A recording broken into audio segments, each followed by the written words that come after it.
Good morning and welcome to Good Morning Sri Lanka. It is a Tuesday, folks, the 6th of November, and I'd like to say thank you for joining us today. And my name is Ryan, keeping you company and take you through all the stories in a very interesting conversation, which we will have in just a little bit. And as we kick off the show, always a quick look at today's main dailies as to the stories that made it to the headlines. The front page reads, Reconsider Impeachment. The Mahanaika Theras of three main Nikayas have requested President Mahinda Rajapaksa to reconsider the need for the impeachment motion against Chief Justice Shirani Bandaranaike.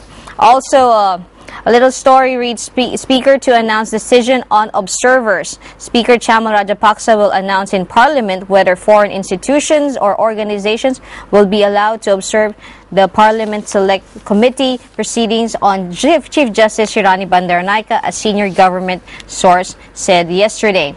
Also, headline reads, Divi Neguma bill to be debated in House today. The government will take up the Divi Neguma bill for debate in Parliament today in case the Supreme Court's determination does not create. And now, looking at another story, government MPs told to attend debate. President Mahinda Rajapaksa has instructed all government members to be present in Parliament at all times during the budget debate and participate in the budget discussion, a source said. So those are some of the... Oh, an interesting note. Remember the Chinese man who swallowed the diamond? Well, suspended sentence for Diamond Chinaman. The Chinese who pleaded guilty to the charge of having swallowed a diamond worth 1.8 million rupees was yesterday sentenced to 2 years in jail, suspended for 5 years by the Colombo Chief Magistrate Rashmi Singapuli. The man was also asked to pay 100,000 as penalty. Yes, well, there you go. Now, moving on to the business section of the dailies. The headline reads, September trade gap narrows significantly. Sri Lanka's September trade gap narrowed as significantly as 43.3% year-on-year to $513.1 million US dollars.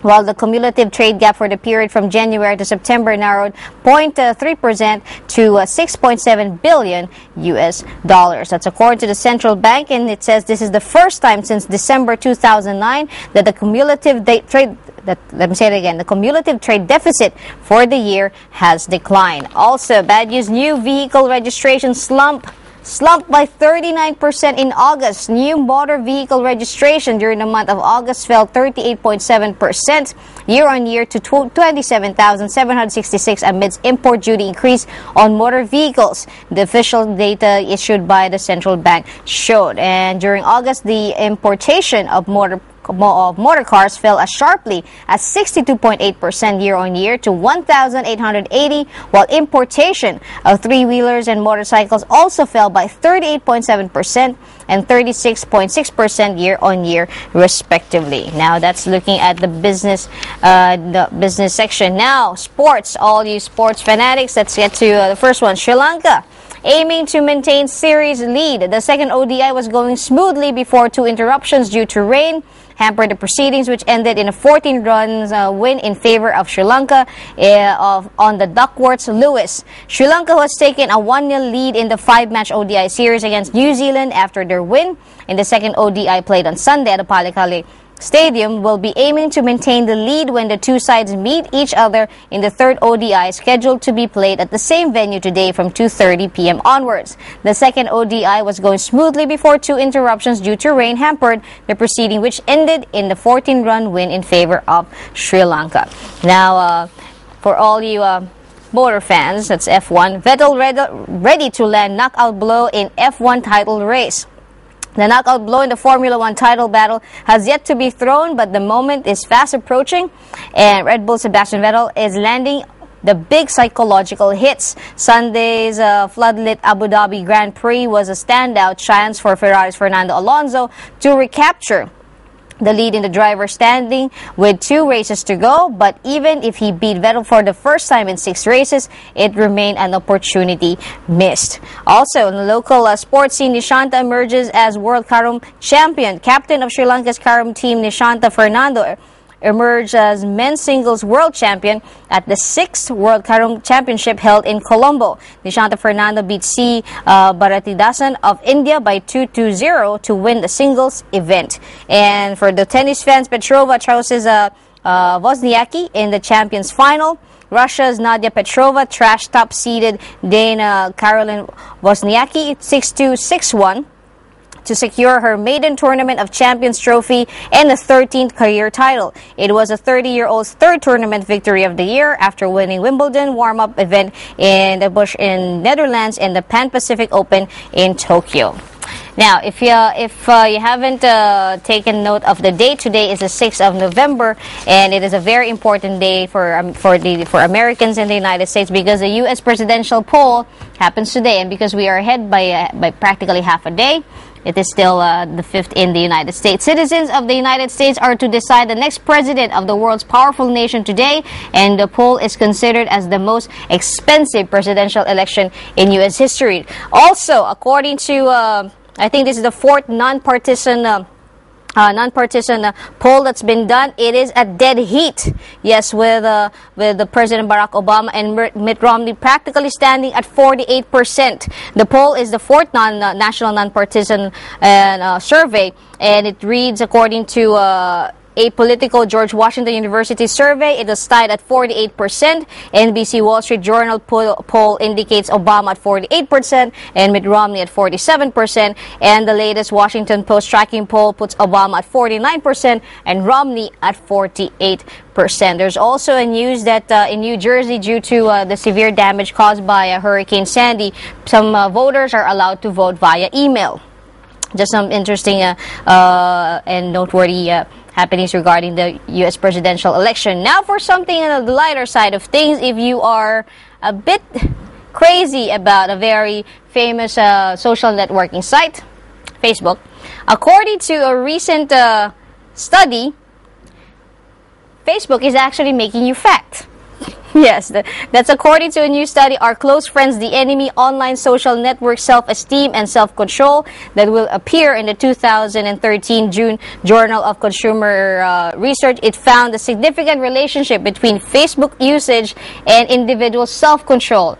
It seems that the more time that you spend on Facebook, the more likely your their self-control is lessened, and also you start to harbor narcissistic tendencies. That's according to the research. And a quick one before we go for a short break.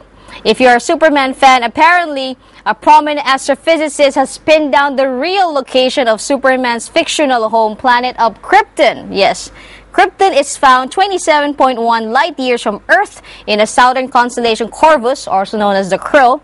That's according to Neil deGrasse Tyson, director of the American Museum of Natural History's Hayden Planetarium in New York City, and the planet orbits the red dwarf star LHS 2520, which is cooler and smaller than the Sun. So Krypton has been discovered. And we have the very interesting conversation that will come our way right after this quick break. Please stick around. More of JMSL when we come back. Good morning and welcome back to Good Morning Sri Lanka. For those who are just joining us, good morning, and today is the 6th of November, and we're very privileged to have with us inside the studio. This is in line with the activities, the line of activities in line with violence against women, the International Day of Elimination of Violence Against Women. We are very privileged to have with us by profession, she is a lawyer, and she also is part of Women in Need. We have with us Ms. Sumitra Fernando. Good morning, ma'am. Good morning. Good morning, ma'am. So, on the if you don't mind taking us through all what is happening, starting on the 25th of November, which happens to be International Day on Elimination of Violence Against Women, and that leads up to December 10. Which is Human Rights Day. So for your organization, Women in Need, what happens during this time? Yes, 25th November is a very important day because it is, as you said, it's International Day on Elimination of Violence Against Women. And during this period, thereafter 16 days of activism follows. So during this period, all the organizations involved in this cause organize some activity, educating the community, or they harness all the resources so that there is some awareness creation and sensitization of the community on this issue. The day was started to commemorate the killing of the Mirabal sisters in the Dominican Republic, and thereafter they named it the International Day. So it ends on the 10th December, the International Day, Human Rights Day. Yes. Now, Smriti, you mentioned about organizations. If you don't mind telling us what organizations are involved in this forum, so we know how big it is. Yeah, this is called the Gender-Based Violence Forum, GBV Forum in short, and it comprises of the state, the Ministry of Women's Affairs, and the Health Ministry, then the UN agencies like the UNFPA, UNICEF, WHO, and USAID, all those UN agencies, INGOs like FORUT and CARE, and the local NGOs. One of the local NGOs is Women in Need, which I represent. This has been going on for quite a while, if I'm mistaken, 8 years or so. Yes, maybe over 8 years or so. How has been the development of the forum, the attendance that come for the activities, and the information? How different is this year from last year and the year before that? This year the forum is trying to organize various activities. I think the main activity is in Golf-Face on the 25th of November, and Women in Need is an integral part of it, and we are organizing a walk. It's a novel thing this year. We are getting the boys, men and boys, to raise a voice against violence against women. So you are welcome to join us. Well, yes, last week actually we had with us inside the studio Dr. Ajit, who told us about the sensitivity trainings that now doctors are undergoing, and also those in the police, in the precinct, when it comes to handling cases, victims of sexual abuses and harsher like rape.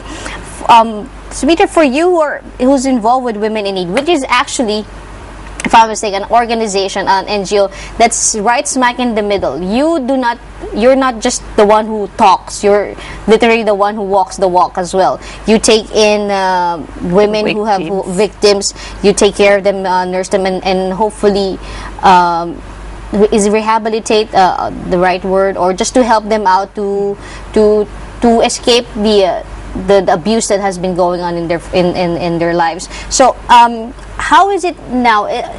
Are there more women now understanding their rights towards their bodies and their rights to not be violated, and self-worth? What happened is now there's so much of awareness creation and sensitization, and women do not want to suffer in silence. They want to take that bold step of breaking the silence and seeking help, support, and going for services like counseling, legal services. Our laws are in place, very stringent laws. Then a woman who is subject to domestic violence without breaking up the family unit can apply for a protection order, whereby the domestic violence would stop immediately. Court will take precautions, they will have so many prohibitions. So actually, Women in Need, our services are twofold: curative services as well as preventive. So curative services, we provide the victims and those who are potentially vulnerable to violence. The services like counseling, various types like marital counseling, family counseling, crisis counseling, trauma counseling, and for the children, education counseling, etc. Then legal services, legal advice, court representation. Many people, many women do not access